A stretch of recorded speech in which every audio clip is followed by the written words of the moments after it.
ค่ะพ่อแม่พี่น้องอันบอกต้นนี้เนาะมะละกอต้นนี้นะ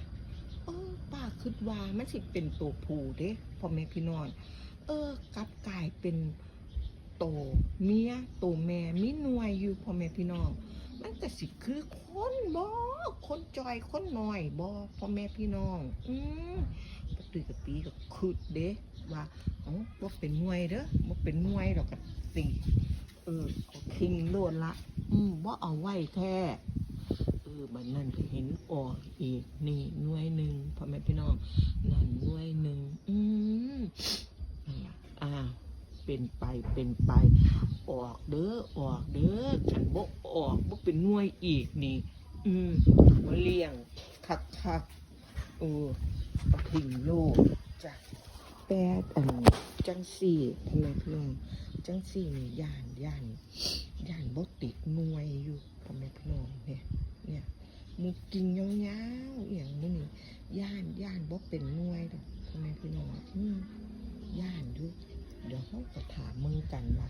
3 ดอกนี่เพิ่นสิติดหน่วยบ่พ่อแม่พี่น้องนี่ดอกนึงนี่ดอกนึงอยู่พุ่นทางพุ่นอีกดอกนึงถามมึงว่าสิติดหน่วยบ่กันบ่เป็นหน่วยดอกจ้ะ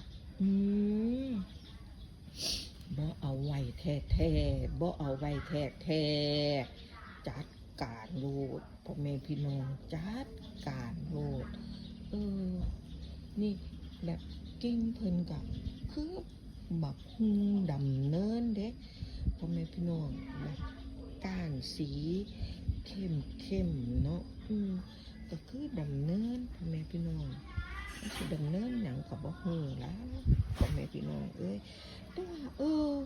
ดอกมันมีดอกตัวผู้ดอกตัวแม่อยู่น้ำกันอยู่บ่จังใดตุ้ยก็บ่ฮู้ก็บ่เข้าใจพ่อแม่พี่น้องนั่นน่ะมีดอกตัวผู้กับดอกตัวแม่อยู่น้ำกันบ่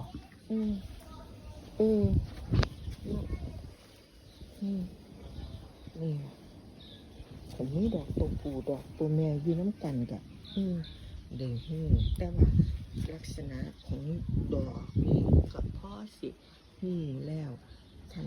ตัวแม่ก็สิอวบแม่เนาะกับตัวผู้ก็น้อยยาวๆเลี้ยวๆพ่อแม่พี่น้องค่ะนี่ล่ะตุยกับปีก็ได้เรียนรู้จากบ่นี้ล่ะไปพ่อแม่พี่น้องค่ะได้เรียนรู้ได้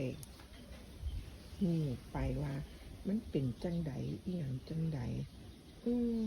พวกดอกมื้อนี้นี่แหละนี่เพิ่นสิมีหน่วยมีหยังให้เฮาได้กินบ่คือ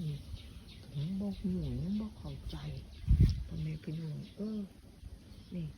เนาะเมืองไปเนาะพ่อแม่พี่น้องแต่เพิ่นก็งามเด้พ่อแม่พี่น้องนี่งามใบเขียวใบนั่นใบสดใบสีดีพ่อแม่พี่น้องใบสดใสดีพ่อแม่พี่น้องเนาะ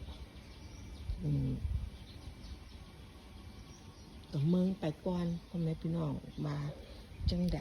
ทางเทียมมันก็บ่ติดเด็ดติดหน่วยหน่อยแบบนี้